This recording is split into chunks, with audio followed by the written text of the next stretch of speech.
Hello everyone, ये video है class 10th के बच्चों के लिए और ये मैथ्स का एक चैप्टर है अरिथमेटिक प्रोग्रेशन जो मैं स्टार्ट करने जा रहा हूँ। तो देखिए, अरिथमेटिक प्रोग्रेशन को शॉर्ट में हम बोलते हैं एपी। अगर एपी आपको गिवन है तो एपी कैसे लिखी होगी?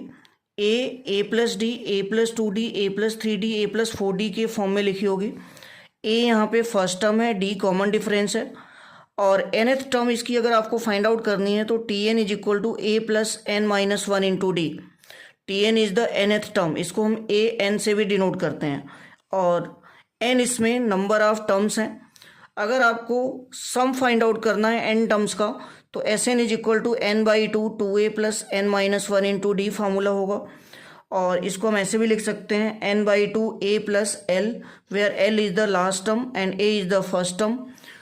कॉमन डिफरेंस अगर आपको फाइंड आउट करना है और अगर आपको ए एन गिवन है तो ए एन से ए एन माइनस वन को माइनस कर दो, डी आपको मिल जाएगा। मीन्स nth टर्म से n minus one term minus करके हमें कॉमन डिफरेंस मिल जाएगा।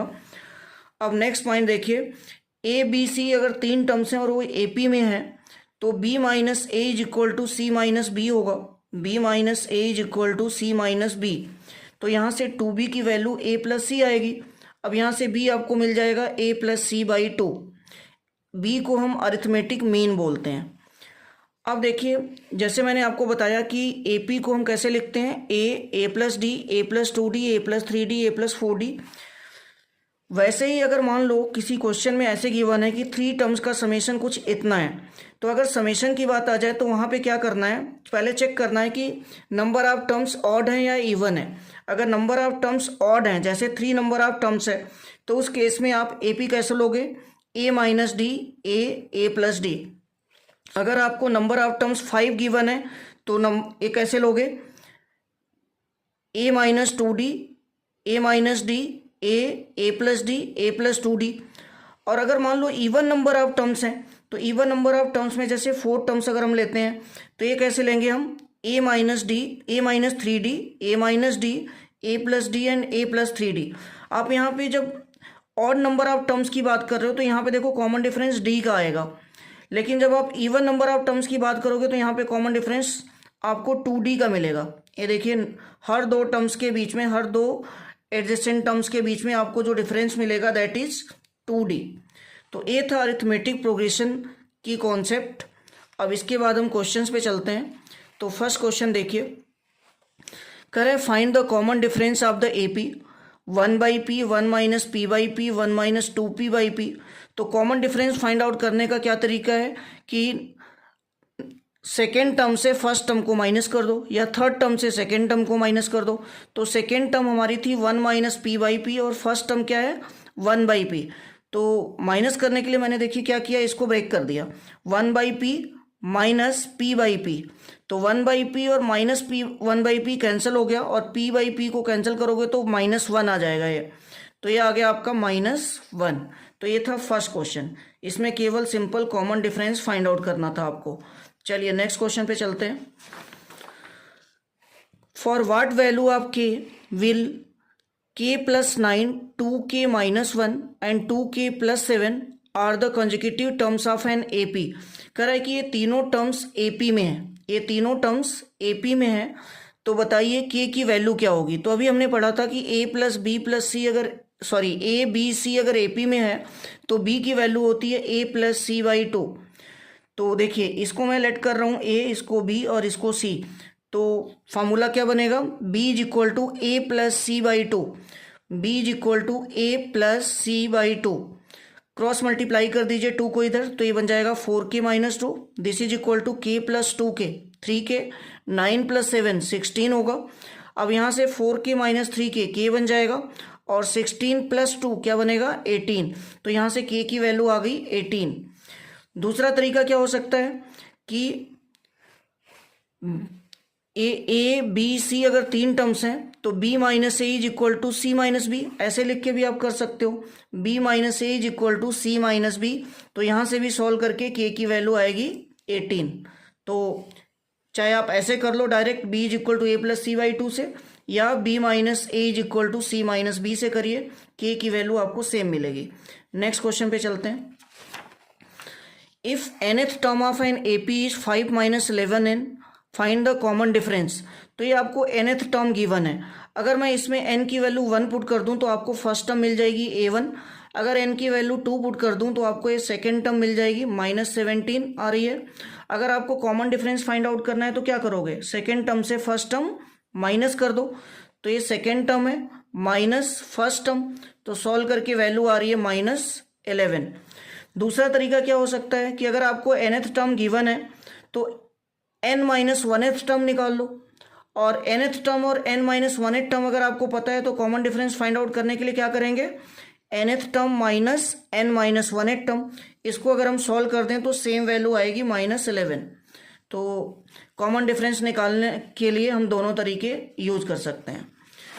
Next, what is the common difference of an AP in which A21 minus A7 is equal to 84।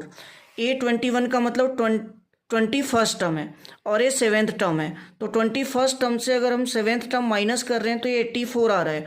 तो आपसे पूछा जा रहा है कि कॉमन डिफरेंस बताइए क्या होगा। तो 21st टर्म के लिए formula A plus n-1 into D, तो 21 -1 इंटू डी अप्लाई कर दिया, और 7th टर्म के लिए formula A plus n-1 into D means A plus 7 -1 into D, this is equal to 84। अब ये दोनों ब्रैकेट ओपन कर देंगे तो ये आ रहा है A plus 20 into D minus, ये देखिए माइनस को अंदर मल्टीप्लाई करके लिखेंगे -A, और ये बनेगा आपका 6D, और ये माइनस मल्टीप्लाई होगा तो -6D इज इक्वल टू 84। अब यहाँ से D की वैल्यू आपको मिल जाएगी क्योंकि प्लस से और माइनस से कैंसिल हो गया, तो D की वैल्यू आ गई 6। Next question, find the 9th term from the end of the AP 5, 9, 13 और कहाँ तक है 185 तक। आपको 9th टर्म फाइंड आउट करनी है। तो ये हमें AP गिवन है, find the 9th term from the end बोला है, तो फ्रॉम द एंड बोला है तो आप क्या करिए कि इस AP को रिवर्स कर दीजिए। तो जो लास्ट टर्म है उसको मैंने फर्स्ट टर्म बना दिया और AP को उल्टा करके यहाँ पे लिख दिया, तो ये 13, 9, 5 हो जाएगा। जो फर्स्ट टर्म थी वो लास्ट टर्म बन गई। अब ये आपको पता चल गया 185 है इस AP का, रिवर्स्ड AP का, और कॉमन डिफरेंस आपको फाइंड आउट करना है तो 5 - 9 कर दो। 5 - 9 कितना होगा -4, या 9 - 13 करोगे तब भी -4 ही आएगा अगर AP है तो। अब इसकी nth टर्म अगर मैं फाइंड आउट करूं तो फार्मूला क्या लिखूंगा, A plus n-1 into D.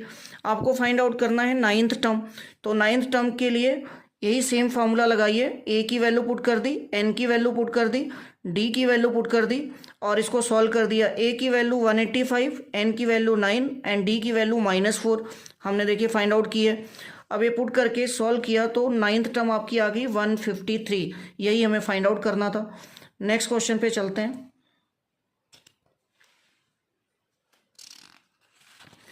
तो नेक्स्ट क्वेश्चन है, how many terms of AP 18, 16, 14 should be taken so that their sum is 0। ये देखिए AP जो A डॉट डॉट है, how many terms of AP 18, 16, 14 ऐसे ही आगे भी चल रही है, should be taken so that their sum is 0। कह रहा है कि कितनी टर्म्स इस AP की हम लें कि इसका सारे टर्म्स का समेशन 0 आ जाए। तो सम ऑफ, लेट करते हैं कि ये n टर्म्स हम ले रहे हैं यहाँ पे, तो सम ऑफ n टर्म्स को हमें 0 पुट करना है। सम ऑफ n टर्म्स का फार्मूला अप्लाई करिए, n/2 2a plus n-1 into D, this is equal to 0। अब इस AP में आप देखो फर्स्ट टर्म है 18 और कॉमन डिफरेंस क्या होगा, 16 - 18 कर दो तो -2 आ जाएगा। तो यहाँ से अब हमें A पता चल गया, D पता चल गया, और n हमें फाइंड आउट करना है। तो सम के फार्मूले में वैल्यूज पुट करिए, n/2 2a plus n-1 into D. तो यहाँ पे A की वैल्यू 18 और D की वैल्यू -2 पुट कर दी और इक्वल टू 0 पुट कर दिया। अब 2 × 18 कितना होगा 36, और n-1 को -2 से मल्टीप्लाई करोगे तो -2n, और माइनस और माइनस प्लस 2 आ जाएगा, दिस इज इक्वल टू 0। अब n/2 इंटू 36 प्लस 2 कितना होगा 38 minus 2n is equal to 0। अब a into B is equal to 0, either a is equal to 0 और b इज इक्वल टू 0 और both is equal to 0। तो n/2 को 0 put करोगे, यहाँ से n की वैल्यू 0 आ जाएगी, जो पॉसिबल नहीं होगी, क्योंकि अगर नंबर ऑफ टर्म्स ही हम 0 पुट कर देंगे, नंबर ऑफ टर्म्स ही अगर हमारी AP की 0 है तो इस AP का कोई मतलब ही नहीं है। नेक्स्ट पार्ट 38 माइनस 2n को अगर आप 0 पुट करोगे तो यहाँ से n की वैल्यू कितनी आ रही है 19।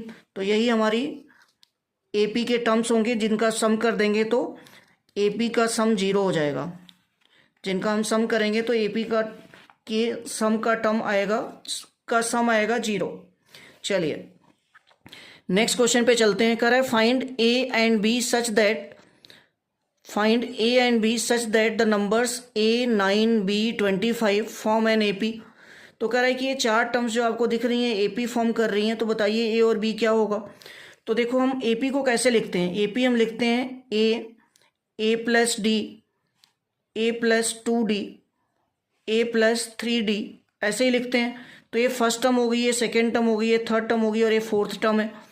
तो ये जो आपको फर्स्ट टर्म दिख रही है A, वो A ही है, और सेकेंड टर्म है 9, तो सेकेंड टर्म को हम क्या लिखेंगे A प्लस डी। तो A plus D is equal to 9, तो मैंने A dash plus D is equal to 9 लिख दिया। और ये B क्या है, थर्ड टर्म, तो थर्ड टर्म को हम लिखेंगे A प्लस 2D। तो A dash plus third term A plus 2D होगा, A प्लस 2D। तो ए है, ए प्लस डी है, ए प्लस 2D है, तो A plus 2D is equal to, sorry ये 25 है ना, ये फोर्थ टर्म है, तो A प्लस 3D ठीक है, A plus 3D is equal to 25। अब ये दो इक्वेशन बन गई, एक तो मैंने 9 से बनाया और दूसरा 25 से बनाया। तो A dash plus D is equal to 9 और and A dash plus 3D is equal to 25। ये दो इक्वेशन बन गई, एक मैंने बनाया 9 के लिए और दूसरा बनाया 25 के लिए। तो 9 जो है आपकी सेकेंड टर्म थी और 25 फोर्थ टर्म थी। तो सेकेंड टर्म के लिए हमने लिखा A डैश प्लस डी और फोर्थ टर्म के लिए लिखा A डैश प्लस 3D। अब दोनों इक्वेशन सॉल्व करके D की वैल्यू आ गई 8। अब इस D की वैल्यू को फर्स्ट इक्वेशन में पुट कर दिया तो A डैश आपको मिल गया 1, मतलब फर्स्ट टर्म हमारी 1 आ गई, तो A की वैल्यू आ गई 1। अब ये थर्ड टर्म है B, तो B क्या है A प्लस 2D, मतलब A डैश प्लस 2D, क्योंकि ये थर्ड टर्म है। तो A डैश की वैल्यू पुट कर दी और D की वैल्यू भी पुट कर दी, तो ये आ गया आपका 17। तो B आपको मिल गया 17 और A की वैल्यू आ गई 1। तो इस तरह से हमने A और B फाइंड आउट कर लिया। नेक्स्ट क्वेश्चन पे चलते हैं। The angles of a triangle are in AP, the least being half the greatest, find the angle. तो इसमें देखिए एक केस तो आपको गिवन है, डायरेक्ट की कर है कि the least angle being half the greatest angle.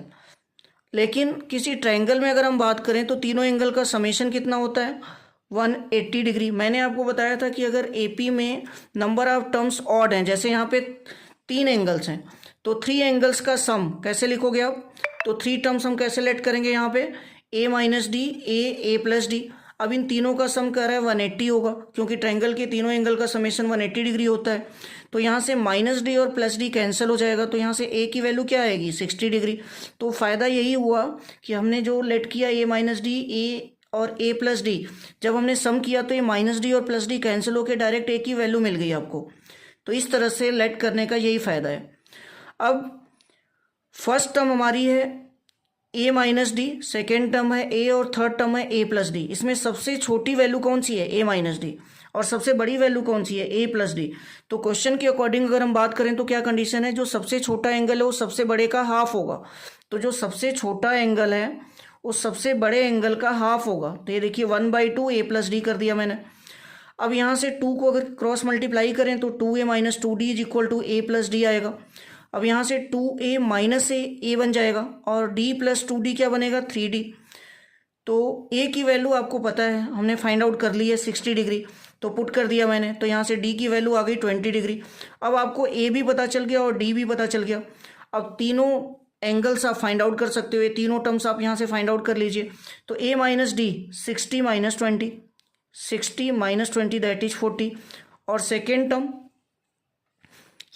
Term आपकी मतलब A जो है वो क्या होगा, A आपका होगा 60, A की वैल्यू होगी 60 और A प्लस डी कितना होगा 60 प्लस 20 दैट इज 80। तो देखो तीनों टर्म्स मिल गई, A माइनस डी भी मिल गया, A भी मिल गया और A प्लस डी भी मिल गया। तो 40, 60, 80 ये 3 एंगल्स होंगे ट्रायंगल के। तो तीनों एंगल्स का समेशन देखो 180 आएगा, और जो सबसे छोटी वैल्यू है वो सबसे बड़ी की हाफ है। तो इसका मतलब दोनों कंडीशन सेटिस्फाई हो रही हैं। चलिए नेक्स्ट क्वेश्चन पे चलते हैं। नेक्स्ट क्वेश्चन है find natural numbers between 101 and 999 which are both divisible by 2 and 5। कह रहा है कि 101 और 999 के बीच में जितने भी नेचुरल नंबर्स हैं जो 2 और 5 दोनों से डिविजिबल हैं वो बताइए। तो कितने नंबर होंगे? तो 2 और 5 से डिविजिबल का मतलब जो 2 और 5 का एलसीएम होगा, जैसे एलसीएम हमने फाइंड आउट किया 2 और 5 का तो 10 आ गया। इसका मतलब 10 से डिविजिबल जितने भी नंबर होंगे इन दोनों नंबर्स के बीच में वो सारे 2 और 5 से भी डिविजिबल होंगे। तो सबसे पहले हम बात करते हैं कि 101 के और 999 के बीच में जो नंबर स्टार्ट हो रहे हैं वो कहाँ से स्टार्ट हो रहे हैं? जो 10 से डिविजिबल होंगे वो होंगे 110 से स्टार्ट, 110, 120, 130 और लास्ट कहाँ तक जाएगा? 990 तक। तो इसका मतलब ये एपी बन गई जिसका कॉमन डिफरेंस 10 हो गया और फर्स्ट टर्म हो गई 110, और जो ये nth टर्म है वो 990 है। तो तीन चीज़ें आपको पता चल गई इसमें, फर्स्ट टर्म पता चल गई, कॉमन डिफरेंस पता चल गया और nth टर्म पता चल गई। तो tn का फार्मूला अप्लाई कर दो nth टर्म का, tn is equal to a plus n minus 1 into D. तो tn की वैल्यू हमें पता है, a की वैल्यू पता है और d की वैल्यू पता है, पुट कर दी। यहाँ से सॉल्व करके n की वैल्यू आ रही है 89। इट मीन्स 101 और 999 के बीच में टोटल नंबर ऑफ टर्म्स हैं 89, जो 2 और 5 दोनों से डिविजिबल होंगी। नेक्स्ट क्वेश्चन है find the number of all 3 digit natural numbers which are divisible by 9। कह रहा है कि 3 डिजिट के नेचुरल नंबर्स जो 9 से डिविजिबल हैं वो कितने होंगे? तो चलिए स्टार्ट करते हैं। देखिए 3 डिजिट के नेचुरल नंबर्स जो 9 से डिविजिबल हैं, अगर हम बात करें तो 108 से स्टार्ट होंगे। तो 108, 117, 126 और ये कहाँ तक जाएंगे? 999 तक जाएंगे। इसका मतलब आपको nth टर्म पता चल गई, फर्स्ट टर्म पता चल गई और कॉमन डिफरेंस भी निकाल लो। सेकेंड टर्म से फर्स्ट टर्म को माइनस कर दो। अब nth टर्म का अगर हम फार्मूला अप्लाई करें तो tn is equal to a plus n minus 1 into D होगा। अब यहाँ से यहाँ पे tn की वैल्यू पुट कर दो, a की वैल्यू पुट कर दो और d की वैल्यू पुट कर दो। तो ये तीनों वैल्यूज पुट करके अगर हम सॉल्व करें तो n की वैल्यू आ रही है 100। मतलब 100 टर्म्स ऐसी हैं, 100 नेचुरल नंबर्स ऐसे होंगे जो 3 डिजिट के होंगे और जो 9 से डिविजिबल होंगे। तो इस तरह से हमने टोटल 10 क्वेश्चंस डिस्कस कर लिए। कुछ क्वेश्चंस नेक्स्ट वीडियो में डिस्कस करूंगा। Thank you.